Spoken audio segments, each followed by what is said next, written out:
एक बार बोर्ड पर सब देखेंगे कंडक्टर्स। तो कंडक्टर्स क्या होते हैं? दो सब्सटेंस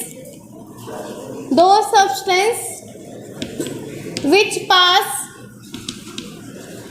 इलेक्ट्रिसिटी, दो substance which pass electricity through them.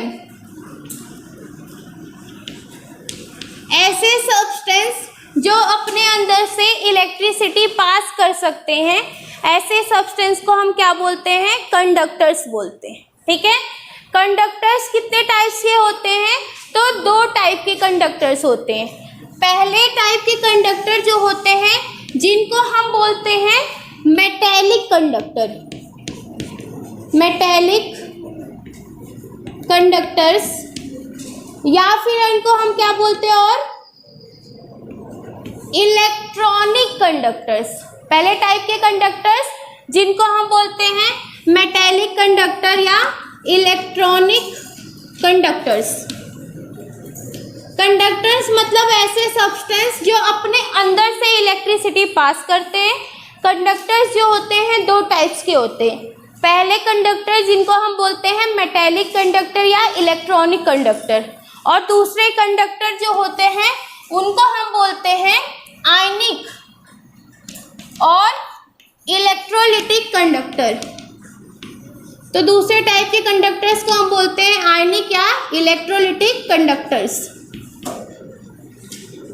Okay, अब बात करते हैं मेटेलिक कंडक्टर्स क्या होते हैं। तो मेटेलिक कंडक्टर्स ऐसे कंडक्टर्स होते हैं जो अपना कंपोजिशन बिना बदले अपने अंदर से इलेक्ट्रिसिटी पास कर सकते हैं।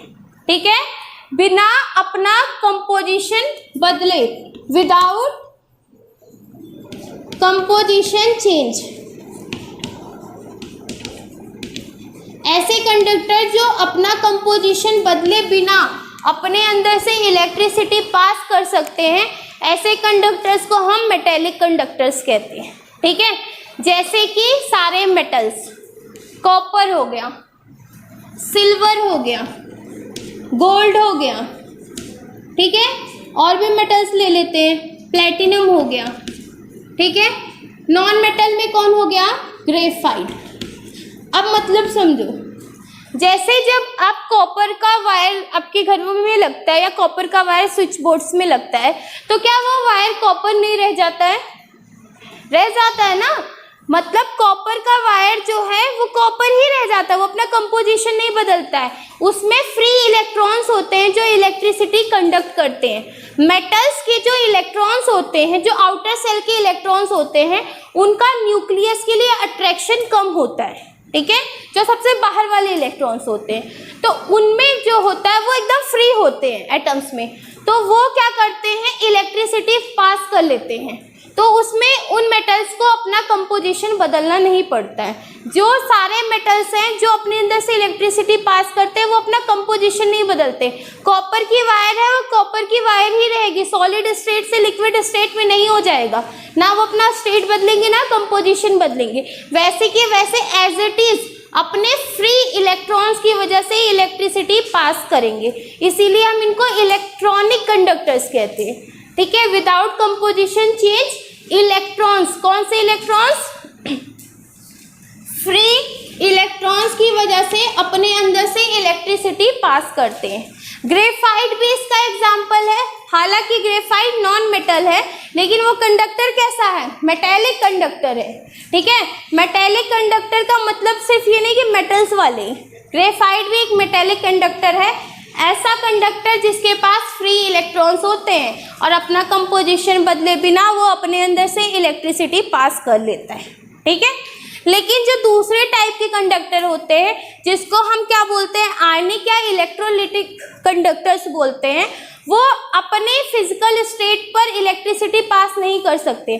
जैसे NaCl है, तो सॉलिड NaCl में इलेक्ट्रिसिटी नहीं पास होगी, जबकि NaCl सॉलिड में मिलता है ना, नमक सॉलिड में मिलता है, लेकिन सॉलिड नमक में इलेक्ट्रिसिटी पास नहीं होगी। कब होगी? जब तक नमक पिघलेगा नहीं या फिर नमक में पानी नहीं मिलाया जाएगा। तो ये अपना कंपोजिशन या अपना स्टेट क्या करते हैं? चेंज करते हैं। पहली चीज़ तो ये अपना स्टेट बदलते हैं। क्योंकि जितने भी आयनिक कंपाउंड होते हैं वो सॉलिड स्टेट में होते हैं मोस्ट ऑफ, ठीक है। तो वो क्या करते हैं, अपना स्टेट बदलते हैं, एक्वस या मोल्टेन स्टेट में आते हैं। तो अपना स्टेट बदला और उसके बाद इसमें क्या होते हैं, आयंस होते हैं, फ्री इलेक्ट्रॉन्स नहीं, आयंस होते हैं, इसीलिए इनको आयनिक कंडक्टर बोलते हैं। आयंस जो होते हैं वो इलेक्ट्रिसिटी पास करते हैं, किसमें, इलेक्ट्रोलिटिक कंडक्टर्स में, ओके। जबकि इसमें इलेक्ट्रॉन इलेक्ट्रिसिटी पास करते हैं। इलेक्ट्रोलिटिक कंडक्टर कितने टाइप्स के होते हैं, तो 2 टाइप्स के होते हैं। पहला होता है जिसको हम बोलते हैं स्ट्रॉन्ग इलेक्ट्रोलिटिक कंडक्टर्स, दूसरा होता है जिसको हम बोलते हैं वीक इलेक्ट्रोलिटिक कंडक्टर्स, ठीक है। स्ट्रॉन्ग इलेक्ट्रोलिटिक कंडक्टर्स मतलब ऐसे कंडक्टर्स, जैसे सपोज कि हमने कुछ लिया, उसके 10 ग्राम लिए, 10 ग्राम को पानी में घोला, 10 के 10 ग्राम पानी में घुल गए और उसके बाद पूरा इलेक्ट्रिसिटी फ्लो करने में काम आ रहा है, ठीक है, उस सब्सटेंस के 10 ग्राम, तो उसको हम क्या बोलते हैं, स्ट्रॉन्ग इलेक्ट्रोलिटिक कंडक्टर। लेकिन कुछ हमने ऐसा सब्सटेंस लिया जो पानी में हमने 10 ग्राम डाला था लेकिन वो 3 ही ग्राम घुला या 7 ही ग्राम घुला, तो वो पानी में पूरा नहीं घुल पाया, तो उसको हम क्या बोलते हैं, वीक इलेक्ट्रोलिटिक कंडक्टर्स, ठीक है। सारे स्ट्रॉन्ग एसिड जो होते हैं वो स्ट्रॉन्ग इलेक्ट्रोलिटिक कंडक्टर्स होते हैं, मतलब हमने जितना स्ट्रॉन्ग एसिड लिया वो सारा का सारा पानी में घुलेगा, सारा का सारा आयंस में कन्वर्ट होगा और सब इलेक्ट्रिसिटी पास करेंगे। तो सारे strong acid strong electrolytic conductors होते हैं। सारे स्ट्रॉन्ग बेस जो होते हैं वो भी स्ट्रॉन्ग इलेक्ट्रोलिटिक कंडक्टर्स होते हैं, सारे स्ट्रॉन्ग बेस, ठीक है। स्ट्रॉन्ग बेस कौन कौन से, NaOH हो गया, LiOH हो गया, CaOH हो गया, MgOH हो गया, BaOH हो गया, ठीक है। सारे स्ट्रॉन्ग बेस, सारे स्ट्रॉन्ग एसिड कैसे कंडक्टर होते हैं, स्ट्रॉन्ग इलेक्ट्रोलिटिक कंडक्टर्स होते हैं। और सभी सॉल्ट, चाहे वो वीक एसिड से बने हो चाहे वो स्ट्रॉन्ग एसिड से, सॉल्ट है तो वो कैसा कंडक्टर हो गया, स्ट्रॉन्ग इलेक्ट्रोलिटिक कंडक्टर हो गया। वीक में कौन आ गए, वीक एसिड और वीक बेस। वीक बेस क्या, एल्कली मेटल्स और एल्कलाइन अर्थ मेटल्स को छोड़ के बाकी सभी मेटल्स के बेस क्या होते हैं, वीक बेस होते हैं। एल्युमिनियम का बेस वीक बेस, जिंक का बेस वीक बेस, कॉपर का बेस वीक बेस, और एल्कलाइन अर्थ मेटल में बेरिलियम का बेस भी वीक बेस होता है, ठीक है। तो सारे बेस एल्कली मेटल्स और एल्कलाइन अर्थ मेटल्स को छोड़ के वीक बेस होते हैं, ठीक है। और वीक एसिड के भी आप लोगों को बहुत सारे एग्जाम्पल पता है।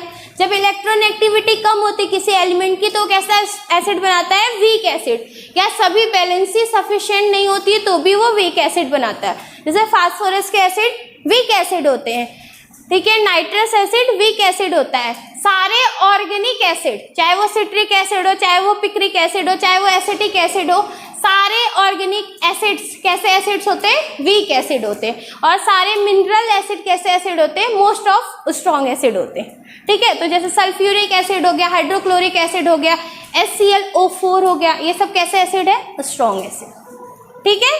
तो strong electrolytic conductor, strong acid, strong base और सभी सॉल्ट, जबकि वीक में वीक एसिड और वीक बेस, ठीक है। स्ट्रॉन्ग एसिड में H2SO4 हो गया, HNO3 हो गया, HCl हो गया। HClO4 भी कैसा है, स्ट्रॉन्ग एसिड है। वीक बेस में, स्ट्रॉन्ग बेस में कौन हो गया, NaOH, LiOH, CSOH, MgOH का होल टॉइस, और सभी सॉल्ट तो हो ही गए, सारे सॉल्ट, कार्बोनेट, मैग्नेट, सल्फेट, सब कुछ, ठीक है। वीक एसिड में हो गया एसिटिक एसिड, ठीक है, नाइट्रस एसिड और सारे ऑर्गेनिक एसिड। और वीक बेस में उन मेटल्स को छोड़ के सारे बेस जो होते हैं वीक बेस होते हैं। बात क्लियर। अब मुझे बताओ FeOH का होल ट्राइस या होल टॉइस ही ले लो, FeOH का होल टॉइस स्ट्रॉन्ग बेस है कि वीक बेस है, FeOH का होल टॉइस स्ट्रॉन्ग बेस है कि वीक बेस है, वीक बेस है। क्यों, क्योंकि वो ट्रांजिशन मेटल है, डी ब्लॉक एलिमेंट है और डी ब्लॉक वाले सभी वीक बना रहे, ठीक है। स्ट्रॉन्ग सिर्फ एल्कली मेटल्स बना रहे और एल्कलाइन अर्थ मेटल्स। कौन कौन से एलिमेंट्स के नाम बताओ? लिथियम, सोडियम, पोटेशियम, रुबिडियम और सीजियम, ये 5। इसमें कौन? मैग्नीशियम, कैल्शियम, स्ट्रोंशियम और बेरियम, ये 4। ये इतने एलिमेंट हैं, 9 एलिमेंट जिनके बेस स्ट्रॉन्ग होते हैं, बाकी सबके बेस वीक होते हैं। बात क्लियर? स्ट्रॉन्ग बेस इनके ही होते हैं और इसमें जो बेरिलियम होता है उसका बेस भी वीक बेस होता है। ठीक है, कंडक्टर्स क्लियर हो गया। ऐसे सभी सब्सटेंस जो अपने अंदर से क्या कर सकते हैं? इलेक्ट्रिसिटी पास कर सकते हैं, उसको हम कंडक्टर्स कहते हैं। ठीक है, बेसिकली इलेक्ट्रिसिटी की ना बात करें तो ऐसे सभी सब्सटेंस जो अपने अंदर से कोई भी चीज़ पास कर सकते हैं उनको हम कंडक्टर्स कहते हैं। ठीक है, इसलिए बस का कंडक्टर भी कंडक्टर ही होता है। ओके, और जैसे अभी ये वायर जो है ये अपने अंदर से वॉइस पास कर रही है ना, तो ये भी एक टाइप का कंडक्टर ही है। ठीक है, तो बेसिकली हम कंडक्टर्स पढ़ रहे थे, तो इलेक्ट्रिसिटी वाले कंडक्टर्स पढ़ रहे थे। तो सभी सब्सटेंस जो अपने अंदर से इलेक्ट्रिसिटी पास करते हैं उनको हम कंडक्टर्स कहते हैं। ठीक है, 2 टाइप्स के होते हैं, मेटेलिक कंडक्टर या इलेक्ट्रॉनिक कंडक्टर, आयनिक कंडक्टर या इलेक्ट्रोलिटिक कंडक्टर।